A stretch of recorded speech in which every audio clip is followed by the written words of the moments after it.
जवारा jewellers अलौकिक में आपका स्वागत है। तो आज हम बात करेंगे धनु राशि के बारे में, that is Sagittarius sign.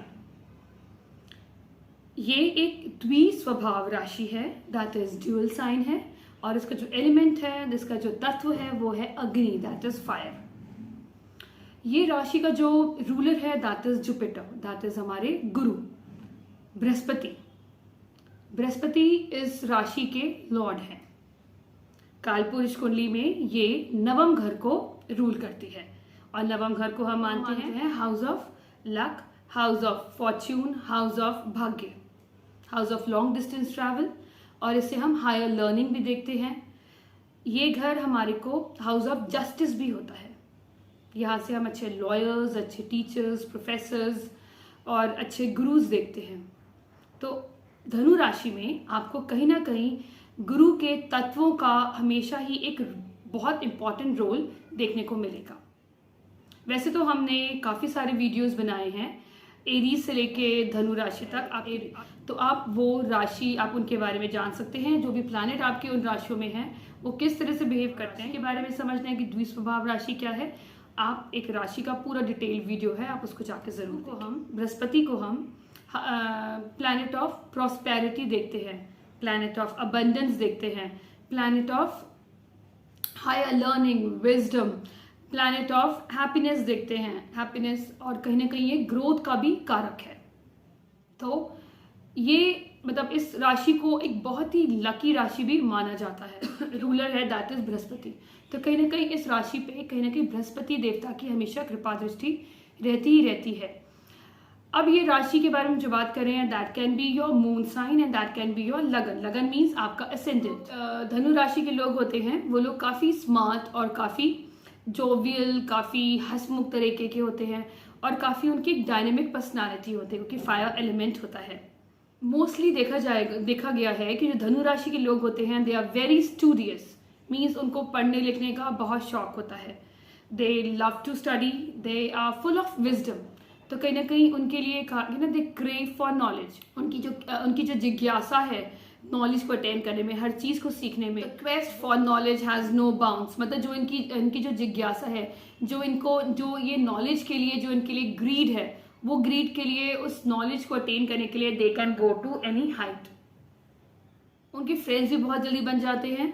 They are very loyal, very independent, बहुत ही स्पॉन्टेनियस और बहुत हिलेरियस भी होते हैं, वेरी इंटेलिजेंट, और कहीं ना कहीं उनके जो विटी इंटेलिजेंस और कहीं ना कहीं दे हैव दैट एक क्वालिटी होती है, they can lit up the room.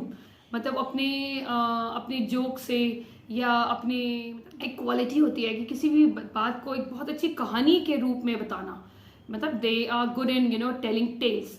और उनके पास जो नॉलेज होती है वो दे हैव कलेक्टेड, लाइक उनके पास जो नॉलेज होती है वो होती है from all the eras also. Like अगर आप 14th सेंचुरी 15th सेंचुरी की बारे में बात करेंगे तो they have lot of things to talk about, वो बात कर सकते हैं। और they can talk about the modern days also, like आपका जो कुछ भी आज के टाइम में चल रहा है उसके बारे में भी उनके पास खूब नॉलेज होती है। अगर हम उनका सिंबल देखते हैं that is the half man and a half horse. It means जो एक ह्यूमन फिगर है उसके पास एक बो एरो है। It means they are always aiming for a goal. तो व्हाट इज इम्पॉर्टेंट इज इनकी लाइफ में जो गोल सेट होना चाहिए, for that they always need a mentor. उनके लिए मेंटर होना बहुत ज़रूरी है, क्योंकि जो मेंटर होगा, जो उनका गुरु होगा, that can actually guide them कि वो एम कहाँ करना है। बट वो एम करना कहाँ है, किस चीज़ को लेके, हायर लर्निंग करना है, किसी चीज़ को जानने में, किस चीज़ पे उनको एम करना है, वो उनको गुरु बताता है। क्यों? क्योंकि एक ये द्विस्वभाव राशि है, तो कहीं ना कहीं ये लोग they find difficulty in making decision, indecisiveness रहती है। क्यों? क्योंकि इनका वो एक डिसीजन पे नहीं आ पाते हैं, वो ऊपर नीचे ही रहता है। जैसे द्विस्वभाव राशि का होता है that is fixed and movable का, दोनों की क्वालिटीज इस राशि में आपको मिलेंगी। तो फॉर दैट उनको एक सही राह दिखाने के लिए what they need is the गुरु। और ये भी देखा गया है इनको घूमने फिरने का बहुत शौक होता है, and they are really independent souls. इनको अपनी इंडिपेंडेंस से बहुत प्यार होता है क्योंकि फायर साइन है ना, दे लव टू ट्रैवल, वो दे वैंडरर्स होते हैं। उनको होता है कि इंडिपेंडेंटली मैं हर जगह घूमूं, हर जगह मतलब हर वो जगह जाऊं जहां पर मतलब बहुत से लोग नहीं जा पाए हैं। तो दिस इज बेसिकली मतलब उनका जो बेसिक इंटरेस्ट उनका ट्रैवलिंग भी बहुत ज़्यादा होता है, और ट्रैवलिंग से ही उनको लर्निंग, जो प्रैक्टिकल एक्सपीरियंसेस ऑफ लाइफ होते हैं वो थ्रू ट्रैवल से ही वो लर्न करते हैं। और ये भी देखा गया है कि just because they are very intelligent soul, they are very intelligent people, तो कहीं ना कहीं they are very proud also. देखा गया है कि दे अपनी नॉलेज को बहुत फ्लॉन्ट करते हैं, they feel very proud regarding their knowledge, regarding their wisdom. और कहीं ना कहीं वो नेगेटिव इफेक्ट तब आता है कि अगर आपके आसपास के लोग मतलब आपकी तरह इतने मतलब विजडम ओरिएंटेड नहीं है, तो they actually can feel that आप उनके ऊपर you boosting around your wisdom. आपको कहीं ना कहीं अपने नॉलेज पे कहीं ना कहीं घमंड बहुत है, आपको वो घमंडी समझ सकते हैं, एरोगेंट समझ सकते हैं अगर अगर आप फ्लॉन्ट करते हैं। बिकॉज क्यों? क्योंकि आपकी जो वाणी है, because you as a person are very independent and very straightforward, आप बहुत ही ब्लंटली ऑनेस्ट होते हैं, आप लोगों को मतलब डिप्लोमेटिकली आप हैंडल नहीं करते। जो आपने कहना है आप शार्प कहेंगे विदाउट थिंकिंग कि वो पर्सन उस चीज को कैसे लेगा। और आपकी लाइफ में सबसे इंपॉर्टेंट रोल प्ले करता है, दैट इज जुपिटर। जुपिटर आप जहां भी बैठा होगा, जिस राशि में बैठा होगा, उसका इंपॉर्टेंस होना बहुत जरूरी है।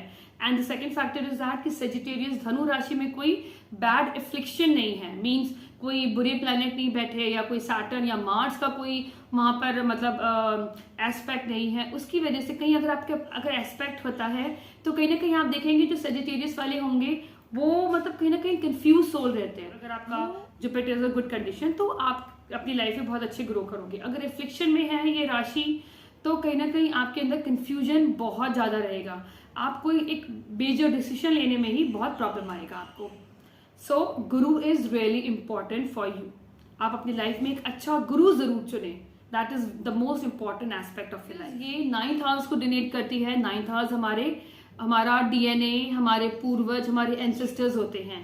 तो इन्हें ये भी कहा जाता है कि अगर आपको लाइफ में ग्रो करना है तो कहीं ना कहीं आप किसी भी कंट्री में जाएं, but you have to remain rooted to your own religion, to your own custom. इससे क्या होगा, आपको जुपिटर की, बृहस्पति की आपको ज्यादा मतलब कृपा, ज्यादा आपको ब्लेसिंग्स आपको मिलेंगे। धनु राशि के लोगों में कॉन्फिडेंस की कोई कमी नहीं होती। They are very confident soul, very confident people. मतलब उनके पास एक तो कॉन्फिडेंस आता कैसे है, हमें नॉलेज से आता है। जब हमारे पास नॉलेज होगी, जब हमारे को पता होगा कि जो हमारे पास इंफॉर्मेशन है वो राइट है, वो हमारे पास जो विजडम है उससे हमें कॉन्फिडेंस आता है। तो ऐसे लोगों को मतलब they are very good in debates. आप देखते होंगे बचपन में जो बच्चे जो बहुत अच्छा डिबेट्स करते हैं एग्जाम सेक्शन में, they are very spontaneous also. Knowledge की वजह से आपका जो सोच एक बहुत ब्रॉडनिंग हो जाता है, तो आप बहुत अच्छे से आप डिबेट्स में, आप जैम सेक्शंस में, आपको मतलब कोई आपको प्रिपरेशन की जरूरत नहीं होती।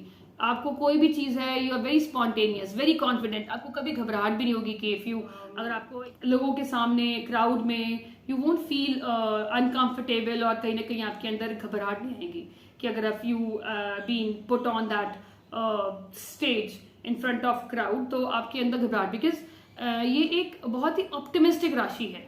तो ऑप्टिमिज्म होना is good thing, but overly optimism होना sometime is a matter of concern. क्यों? क्योंकि आप कहीं ना कहीं हर बार आप अच्छाई को ही देखेंगे अपनी जिंदगी में।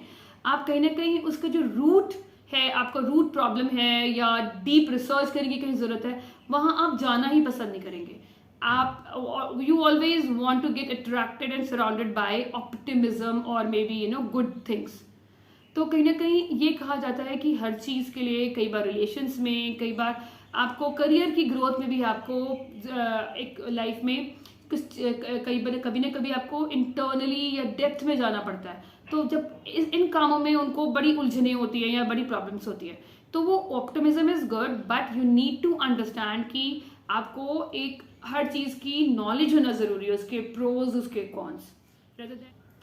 सो नाउ एज अगर हम प्लैनेट्स के बारे में बात करते हैं, अगर सेजिटेरियस में आपका कौन सा प्लैनेट है, अगर Saturn is there in your Sagittarius, तो सेजिटेरियस एक इंटेलेक्चुअल राशि है ही है, आपके पास विजडम भी है, आपके पास एम भी है। तो what Saturn is asking you to do, Saturn कहता है कि आप एक ऑल राउंडर पर्सनालिटी हैं, तो आपको एक एक प्रोजेक्ट को धीरे धीरे विद स्टेप बाय स्टेप करना है।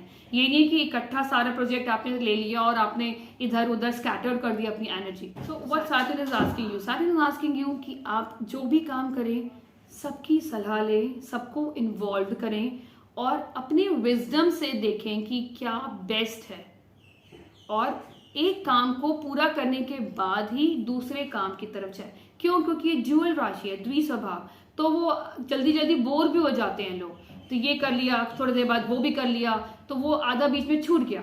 तो rather than hopping into lot many other things, आप एक चीज को पूरा बेस्ट दें अपना, और उसके बाद जब वो पूरा कंप्लीट हो जाए, चाहे वो आप कोई अपने कोर्स भी कर रहे हो, तो एक कोर्स को करें, उसको डीप नॉलेज लें, उसको डीप अंडरस्टैंडिंग से समझें, उसके बाद आप दूसरी चीज़ों के ऊपर जाएं। सो आप अपने काम को स्टेप बाय स्टेप डिवाइड करें, सबको इन्वॉल्व करके आप अपने विजडम से चीज़ों को करें, यू विल गेट सक्सेस। सो अगर वीनस है आपको सेजिटेरियस में, तो कहीं ना कहीं ये लोग पैसे को लेके they are not very serious, they don't think too much about the money.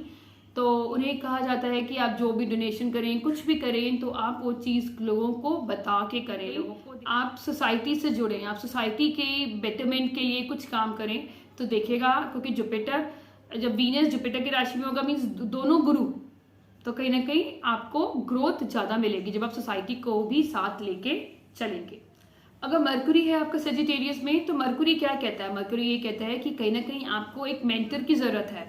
आप एकदम से सारा काम इंस्टेंटली स्टार्ट ना करें, आप पहले आप किसी से कंसल्ट करें, आप उससे डिस्कस करें, उसे समझें, और उसके बाद अपना काम आप स्टार्ट करें। आप किसी से डिस्कस करें, आप जिंदगी में एक रोल मॉडल बना के चलें कि मुझे इस तरह काम करना है। क्यों? क्योंकि आपके पास विजडम तो सारी है, और Mercury is intelligence. It means आपको लगेगा कि I am the supreme intelligent person, ऐसा नहीं है। आपको अपना जो भी चीज़ है, जो भी काम है, आपको डिस्कस करना है, लोगों से सलाह लेकर ही काम करना है, और आपने एक काम को करके ही दूसरे काम पे जाना है। आप पहले एक काम को अपना बेस्ट टॉप में ले जाएं, और उसके बाद ही आप उस काम के बाद जब आप उस लेवल पे ले जाएं जहां पर कोई और कंपटीशन ना हो, फिर आप दूसरे काम पर फोकस करें। So this is my analysis of धनु राशि। आई होप ये वीडियो आपके लिए हेल्पफुल होगा। काइंडली सब्सक्राइब टू अलौकिक, be the part of the family. Thank you so much, stay blessed.